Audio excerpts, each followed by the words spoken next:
시편 8편으로 시작했고요. 24편, 63편, 23편, 73편, 5편, 11편 이렇게 7편을 했습니다. 이제 8번째로 시편 119편을 오늘 같이 함께 은혜를 나누고자 합니다. 오늘 설교 제목이 주의 말씀은 나에게입니다. 사실 이 제목은 주의 말씀은 나에게 무엇이다를 제가 줄여놓은 것입니다. 여러분 옆에 분에게 한번 먼저 물어봐 주시기 바랍니다. 주의 말씀은 당신에게 무엇입니까? 저 밑줄에 들어갈 말은 무엇입니까? 이렇게 물어봐 주시기 바랍니다.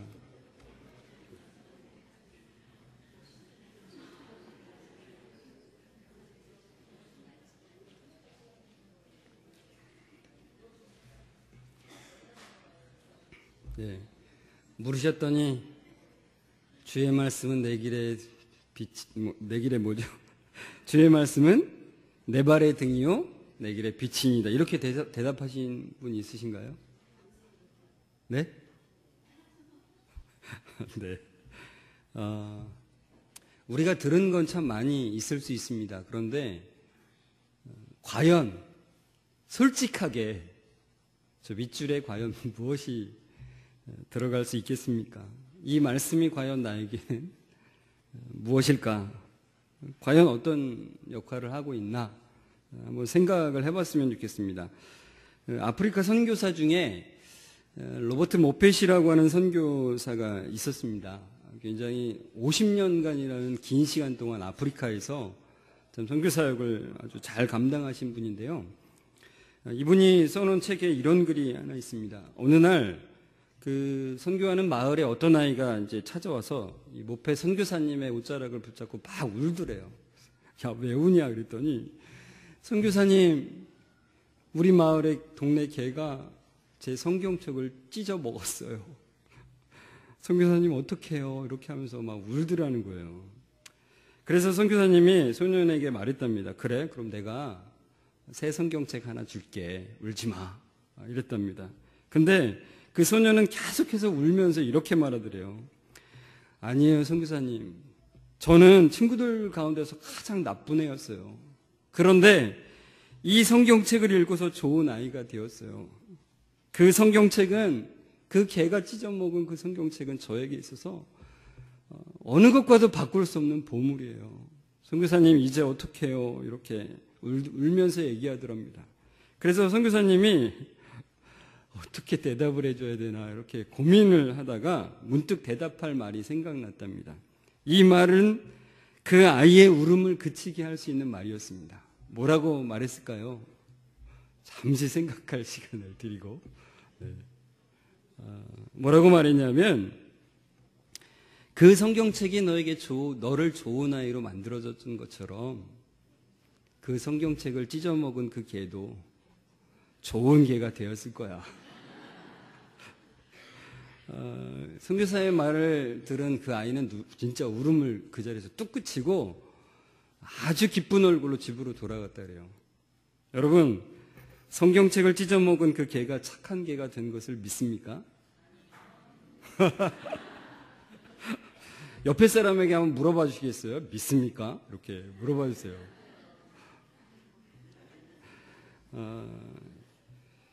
여러분, 근데 착한 개가 된지 안 된지는 모릅니다. 아니요라고 대답할 필요는 없습니다. 착한 개가 될 수도 있고요. 아닐 수도 있습니다. 그런데 모페 선교사의 말을 진심으로 믿은 그 아이, 그 성경책이 나를 변화시켜줬던 것처럼 그 성경책을 먹은 그 개도 변화될 것이라고 정말 순전히 믿고 그 간 아이의 믿음이 우리에게 있냐는 거예요. 여러분, 하나님의 말씀에 능력이 있다는 것을 믿습니까? 네, 제가 이렇게 질문하면 당연히 여러분은 아멘을 하십니다. 그죠? 여러분, 이 말씀은 여러분을 변화시킬 능력이 있습니까? 네, 아멘이죠. 이 말씀은 여러분의 삶을 풍성하게 하는 능력이 있습니까? 이 말씀은 여러분의 삶을 비춰주며 바른 길로 인도해주는 능력이 있습니까? 네. 그렇다면 이제 진짜 질문을 여러분에게 드리겠습니다. 실제로 이 말씀은 여러분을 변화시키고 있습니까? 네, 감사합니다. 실제로 이 말씀은 여러분의 삶을 풍성하게 하고 있습니까? 실제로 이 말씀은 여러분의 삶을 비춰주며 실제로 바른 길로 인도하고 있습니까? 네. 만약 그렇지 않다면, 귀로는 그렇게 들어서 그렇게 알고 있는데 실제로는 그렇지 않다면 오늘 이 말씀을 통해서 실제로 그것을 경험하는 여러분이 되었으면 좋겠습니다. 그리고 더욱 크게 그것을 경험하는 여러분이 되기를 축원합니다. 여러분, 말씀이 우리 발에 등불이 되며 우리 길에 빛이 된다는 것은, 그걸 바꾸어서 말하면 우리는 어둠의 길을 가고 있다는 거예요. 이 세상은 어둠의 길이라는 것입니다. 이 세상은 죄로 인해서 하나님의 진노 아래 있기 때문에 어둡다라고 말할 수 있고요. 또 한편으로는 우리 인생은 불투명하기 때문에 어둡다는 거예요. 한 치 앞도 내다볼 수 없는 인생이기 때문에, 그래서 우리는 사실 어둠과 같은 길을 걸어가고 있는 거예요. 한편으로 보자면 그렇습니다. 제가 너무나 부정적으로만 얘기하는 건 아닌가 해서 제 아내가 지난주에 그러더라고요. 당신 너무 부정적으로만 이 세상을 보는 거 아니냐고. 말씀이 그렇다라고 제가 말씀드렸는데, 그러니까 바꾸어 말하면 그렇다는 것입니다. 우리가 죄 가운데 있는 이 세상, 그리고 한 치 앞도 내다볼 수 없는 이 세상이라고 하는 관점으로 본다면 우리는 정말 어둠의 그 길을 걸어가고 있다는 거죠. 어둠 속을 걸어가고 있는 것입니다. 그런데 세상 사람들은 나름대로의 등불을 들고 자기의 길을 밝히죠. 어떤 사람은 지식이라는 그 등불로 자기의 길을 밝히려고 하고요. 어떤 사람은 초자연적인 직감을 가지고 자기의 길을 밝히려고 하고요. 어떤 사람은 미래를 알려준다라고 하는 어떤 그 예언가, 무당이나 점쟁이 등 그런 사람을 자기의 등불로 알고, 어려운 일이 있을 때마다 그 사람들을 찾아가면서 등불로 삼고 있는 사람들도 있는 거죠. 그러나 이런 등불의 모든 공통점은 뭐냐면 잠시만 비춰준 듯 했다 꺼지는 성냥불과 같은 정도. 그런 등불을 믿고 살아가고 있다는 거예요, 사람들은. 그러나 예수 그리스도, 참된 빛이신 예수 그리스도를 믿는 자들은 바로 말씀의 빛이 그 믿음의 그 등불이 된다는 거죠. 여러분, 다윗은, 사실 이 시편은 거의 많은 학자들이 다윗이 썼을 것으로 이제 의견을 일치하고 있는데요. 이 다윗은 이 고백을 이제 시편 119편을 통해서 노래로 하나님께 올려드립니다. 뭐라고요? 주의 말씀은 내 발의 등이요 내 길의 빛이니이다. 105절에 말씀하고 있습니다. 그는 하나님의 말씀 위에는 이 어둠의 밤을 밝힐 만한 또 다른 등불은 없음을 고백하고 있다는 거예요. 하나님 말씀 위에는 이 어두운 길을 가고 있는 자신의 그 길을 비춰줄 것은 아무것도 없다는 거죠. 우리가 이 어둠의 밤을 넘어지지 않고 걸어가려면 반드시 하나님의 등불을 들고 가야 된다는 것을 말씀하고 있습니다. 여러분, 우리가 인생을 살다 보면은 돌이킬 때가 있죠. 돌이켜보면은 한숨이 나올 때가 있지 않습니까? 왜요? 바로 그때는 우리 삶에 하나님의 말씀이 등불이 되지 않았기 때문이라는 것을 보여주고 있는 거예요. 그 한숨이 나오는 그 순간들이. 여러분, 하나님 말씀은 우리가 구원받는 영생의 길을 가르쳐 주고요. 그리고 하나님 말씀은 우리가 세상을 하나님의 빛 아래에서 사는 지혜를 가지도록 가르쳐 주는, 하늘의 능력을 누리며 살도록 인도해 주는 하나님의 말씀입니다. 오늘 읽은 그 본문에 98절 그리고 100절을 보면 다윗은 그 말씀의 지혜가 얼마나 놀라운지를 말씀하고 있는데, 그 말씀의 지혜는 원수보다도 뛰어나고 노인보다도 뛰어나고 스승보다도 더 지혜롭게 만든다라고요. 여러분, 하나님의 말씀을 가진 자는 이 세상의 어떤 사람들보다 지혜로운 거예요. 그러니까 제가 지난주에 말씀드렸잖아요. 쫄지 마시라. 하나님의 말씀을 가진 자는 쫄지 마요. 쫄 필요가 없어요. 이 세상에 어떠한 사람보다도 지혜롭기 때문에 그렇습니다. 다윗은 자기보다 훨씬 연장자이고 선왕인 사울보다 훨씬 더 지혜로웠습니다. 왜요? 자기의 지혜로움이 아니라 하나님의 말씀으로부터 나오는 그 지혜 때문이죠.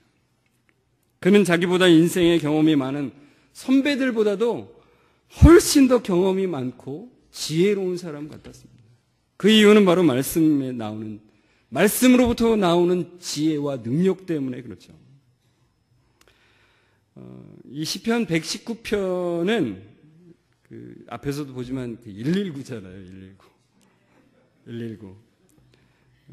이 다른 것으로 대체할 수 없는 그 하나님의 말씀을 정말 긴급할 때 내가 잡을 수 있는 정말 그 말씀을 아주 잘 설명해 주고 있습니다.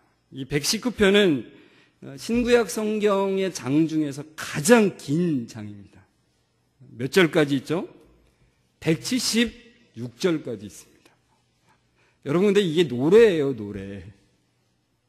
제가 이걸 읽어보니까 정말 상당히 오래 걸리더라고요. 한 장 읽는데 굉장히 오래 걸립니다. 근데 노래로 부르려니 훨씬 더 오래 걸리는 거죠. 근데 이 119편은 히브리어의 알파벳이 22개가 있는데 그 알파벳으로다가 그 ABCD 노래처럼 각 알파벳의 첫 글자를 순서대로 이렇게 다 맞춰진 노래입니다. 근데 그러니까 22개의 글자로 시작을 한 게 22개 연이 되는데 한 연에 8절씩이 포함되어 있습니다. 그래서 176절을 이루고 있는 것입니다. 그러니까 완벽하게 짜여진 노래입니다.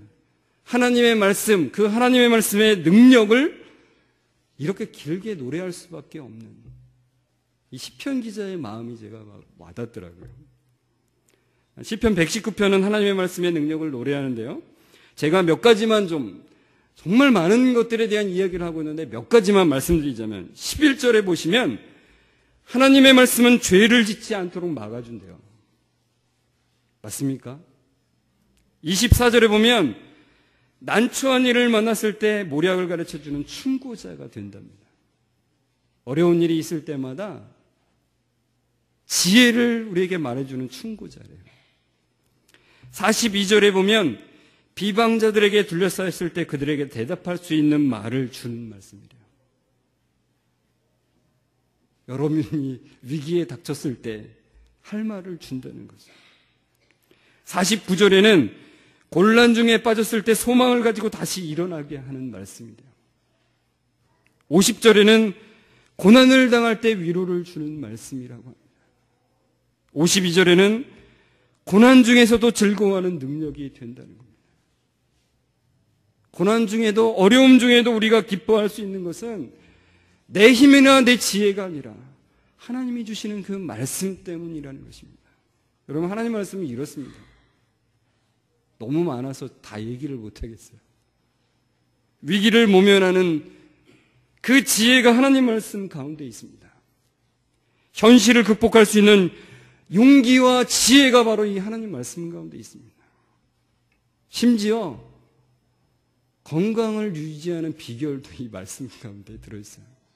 어떤 분은 막 속으로 생각하겠죠.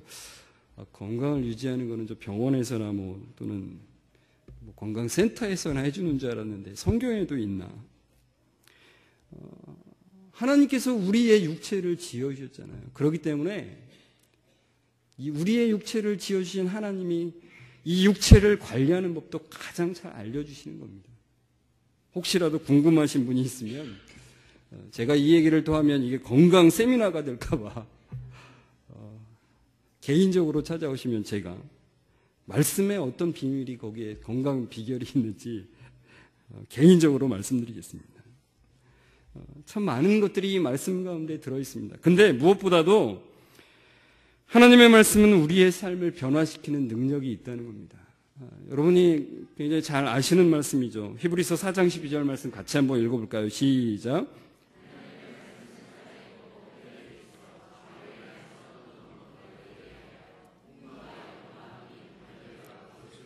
쪼개기까지 하며 또 마음의 생각과 뜻을 판단하니.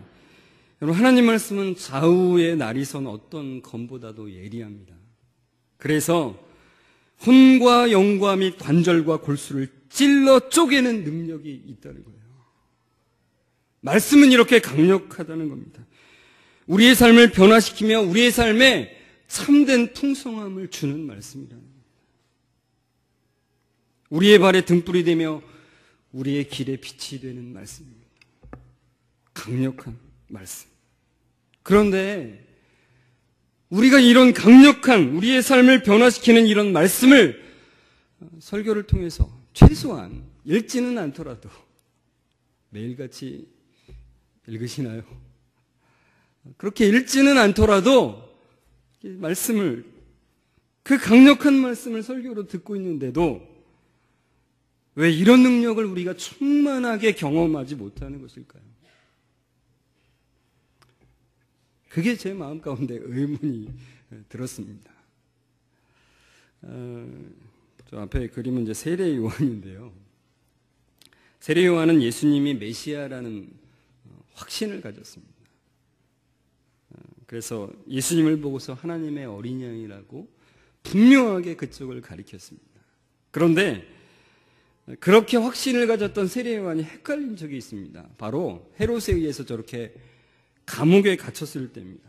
이 감옥에 갇혔을 때 이야기를 들으니까 자기의 생각에는 예수님이 메시아가 맞다면 모든 사람이 그 앞에 무릎을 꿇고 엎드릴 줄 알았어요. 그 메시아의 말씀이 사람들을 확 다 쓰러뜨릴 줄 알았어요. 그런데 듣자 하니 너무나 많은 사람들이 그 예수님의 말씀을 듣고도 변화되지 않는 사람도 많고 오히려 대적하고 반박하고 막 싫어하는 사람이 많다는 얘기를 듣는 거예요. 그리고 예수님은 그의 말씀을 듣는 자들에게만 말씀을 전하고 병을 고쳐주시는 거예요. 그래서 세례 요한은 제자들을 시켜서 예수님께 묻습니다. 뭐라고 묻죠? 한번 읽어볼까요? 시작. 오실 그이가 당신이 오니까 우리가 다른 일을 기다리오니까. 이 얘기는 다른 말로 말하면 예수님 메시아 맞아요? 메시아 맞습니까? 메시아가 맞는데 왜 이렇게 사람들이 예수님의 말씀을 듣고도 엎어지지 않는 걸까요?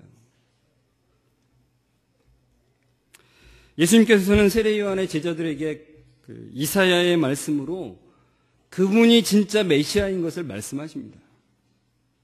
그리고 왜 많은 사람들이 예수님의 말씀을 받아들이지 않는지에 대해서는 세례 요한의 제자들에게는 직접 말씀해 주시지 않았는데 마태복음 13장 그리고 누가복음 8장에 그것을 말씀해 주십니다. 그 말씀이 바로 이 말씀입니다. 우리 같이 교독을 한번 해볼까요? 제가 먼저 읽겠습니다. 예수께서 비유로 여러 가지를 그들에게 말씀하여 이르시되 씨를 뿌리는 자가 뿌리러 나가서 더러는 흙이 얕은 돌밭에 떨어짐에 흙이 깊지 아니하므로 곧 싹이 나오나 더러는 가시떨기 위에 떨어짐에 가시가 자라서 기운을 막았고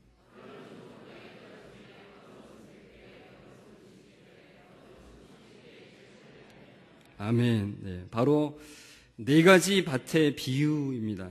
보통 이제 이 비유를 씨 뿌리는 자의 비유 또는 네 가지 땅에 떨어진 씨 비유라고 이제 말을 하는데 제가 이 말씀을 볼 때 더 말씀의 의도에 맞게 이 비유의 제목을 붙이자면 네 가지 밭의 비유가 적당하다고 생각이 됩니다. 여기에 나오는 네 가지 밭은 첫 번째는 길가이고요. 두 번째는 흙이 얕은 돌밭이고요. 세 번째는 가시떨기 위이고 네 번째는 좋은 땅입니다.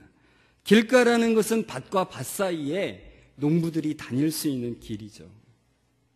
두 번째 돌밭은 여기에 그냥 돌밭이 아니라 앞에 흙이 얕은 돌밭이라고 했습니다. 이스라엘의 지형에는 이 돌 위에 그 약간 석회질의 약간 먼지 같은 흙들이 쫙 덮여 있는 땅이 상당히 많은 땅을 차지하고 있습니다. 그러니까 이스라엘 사람들은 이 비유를 들을 때 이 돌밭이 뭘 의미하는지를 아주 딱 와닿는 거죠. 세 번째 가시떨기는 이제 가시밭이죠. 가시가 많이 자라있는 밭이고요. 네 번째는 좋은 땅은 잘 기경된 땅입니다. 예수님께서 이 마태복음 13장 18절부터 이 비유에 대한 해설을 직접 해주시는데요. 바로 씨는 천국 말씀을 말한다라고 말씀하시고, 예수님의 말씀을 조금 더 압축해서 제가 이제 좀 간추렸는데, 길가는 완고한 마음이라는 거예요. 완고한 마음. 말씀을 판단하는 자세로 말씀을 본다는 겁니다.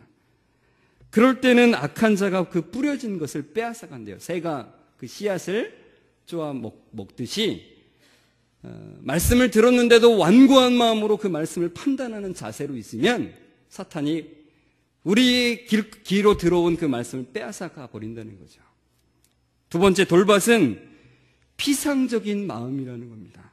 그러니까 주님과의 더 깊은 관계를 싫어하는 거예요. 그냥 이 정도면 됐지라고 생각하는 거죠. 그래서 이런 사람들은 자기 마음대로 말씀을 해석하는 거예요. 나 어려운 거 싫어. 나는 이 정도면 좋게, 이렇게 생각한다는 거죠. 그래서 금방 좋아했다가 금방 넘어지는 그런 마음이라는 것입니다. 세 번째, 가시밭은 세상을 사랑하는 마음이라는 겁니다.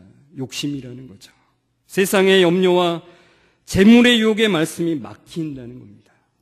네 번째, 좋은 땅은 말씀을 듣고 깨닫는 마음이라고 말합니다. 이 깨닫는다는 건 단순히 지적으로 깨닫는다는 것이 아니라 영적인 깨달음을 말씀하고 있습니다.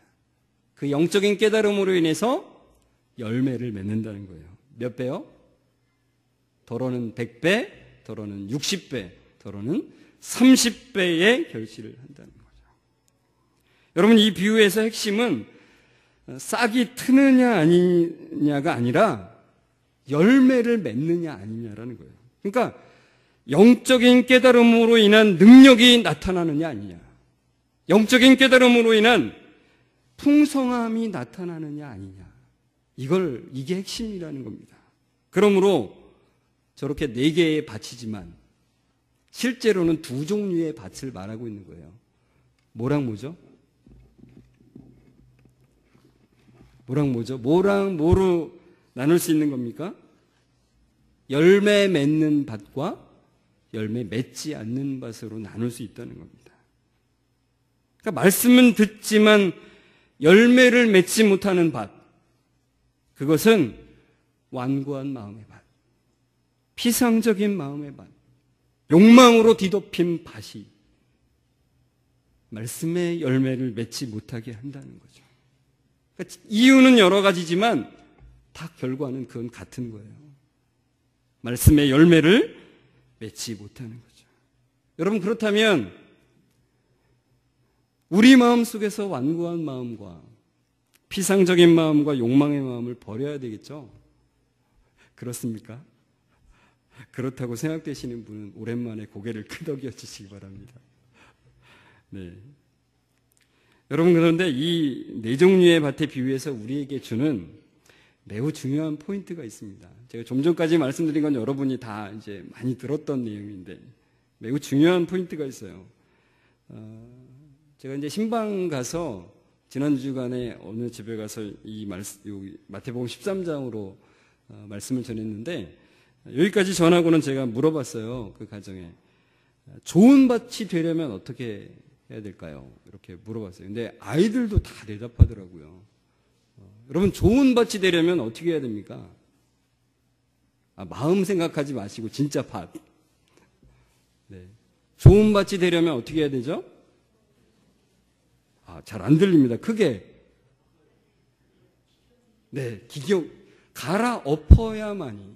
그러니까 좀 전에 말씀드린 그 3개의 밭의 공통점이 그거잖아요. 그 길가나 그리고 돌밭, 가시밭은 기경이 안 된 밭이죠.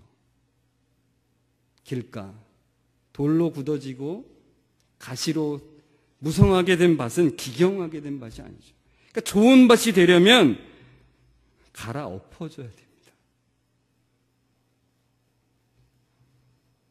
돌을 걷어내고 가시덤불을 걷어내고 잘 기경해야 되는 거죠. 그런데 여기서 중요한 질문이 하나 있습니다. 밭이 스스로 자기를 기경할 수 있느냐는 거예요. 그러니까 다른 질문으로 말하면 이런 겁니다. 밭을 갈아주는 것은 누구냐는 거예요.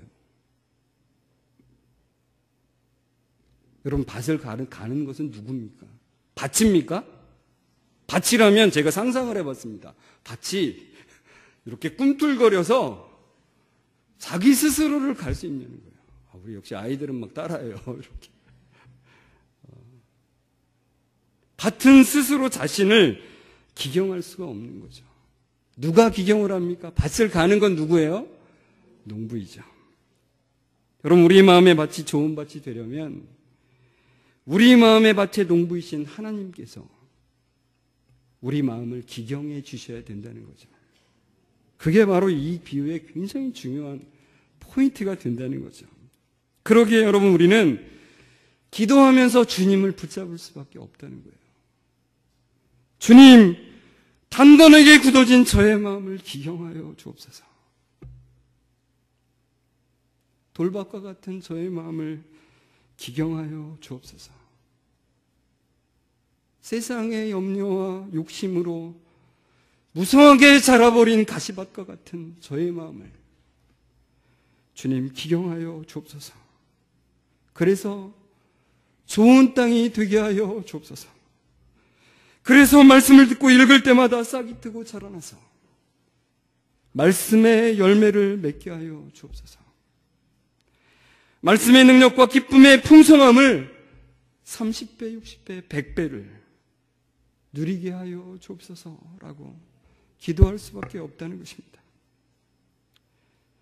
성도 여러분, 좋은 밭이 되면 우리는 더 깊은 말씀의 능력과 그로 인한 우리가 상상할 수 없는 그 기쁨을 누리게 되는 거예요.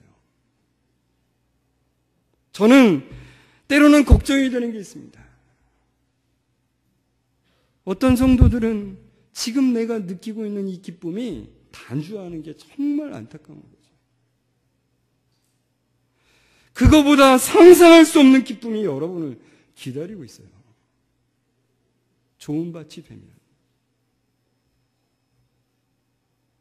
아직까지 이전까지 우리가 상상할 수 없었던 기쁨을 맛보지 못했다면 아직 우리는 그 길가와 돌밭과 가시밭의 상태에 머물고 있다는 것입니다.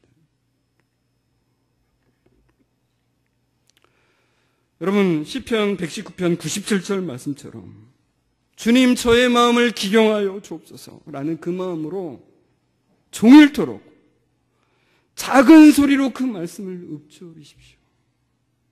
다른 말로 말하면 묵상하라는 거죠. 종일. 주일 예배 때 들었던 그 말씀을 종이에라도 적어서 들고 다니면서 그 말씀을 다시 한번 생각하고 곱씹는 거죠. 새벽에 읽었던 그 말씀을 그날 종일토록 갖고 다니면서 읊조리며 읽는 거죠. 주님, 저의 마음을 기경하여 주옵소서. 저는 지혜롭게 오늘 하루를 살아갈 수 없는 자입니다. 저는 주님의 말씀이 없으면 오늘도 어둠 가운데서 헤맬 수밖에 없는 그런 자입니다. 주님, 주의 말씀으로 저를 기경하여 주옵소서. 이 마음으로 그 말씀을 붙들고 묵상하는 거죠. 주님, 주님을 더 알기 원합니다. 주님의 뜻을 더 알아가기를 원합니다. 주님과 더 깊은 교제를 나누기를 원합니다. 그 마음으로 이 말씀을 붙드는 겁니다. 그리고 102절의 말씀처럼 주님이 가르치심을 겸허히 받아들이며 배우기를 힘쓰십시오. 그리고 100절, 101절 말씀처럼 그 말씀, 우리의 완전한 기준이 되고 우리 내 발의 등이 되고 내 길의 빛이 되는 그 말씀을 지키며 순종하십시오. 그러면 그 세상의 어떤 빛도 우리를 비칠 수 없는 빛이라는 걸 분명히 알게 됩니다. 오직 하나님의 말씀만이 나의 길을 비춰줄 수 있음을 진실로 진실로 알 수 있게 된다는 거예요. 여러분, 이 말씀은 그 세상의 어떤 꿀보다 더 단 거예요. 그러니까 이 세상에 내가 느껴봤던 어떤 기쁨보다도 더 크다는 것을 이 말씀은 우리에게 말씀하고 있는 거예요. 고백하는 거죠, 이 시편 기자가. 그 말씀이 나를 변화시키며 하늘의 능력과 풍성함을 누리게 할 것이라는 것입니다. 하늘의 지혜로 살아가는 것이 무엇인지를 경험하게 한다는 거예요. 여러분, 다시 한번 여러분에게 말씀드립니다. 주님, 단단해진 저의 마음을 기경하여 주옵소서. 주님의 은혜가 필요합니다. 주의 말씀의 능력을 더 깊이 더 풍성하게 누리기를 원합니다. 세상이 줄 수 없는 그 기쁨을, 그 놀라움을 오늘도 경험하기를 원합니다. 오늘도 말씀으로 함께 주옵소서라고 하는 그 고백이, 그 기도가 여러분의 기도가 되길 주의 이름으로 축원합니다.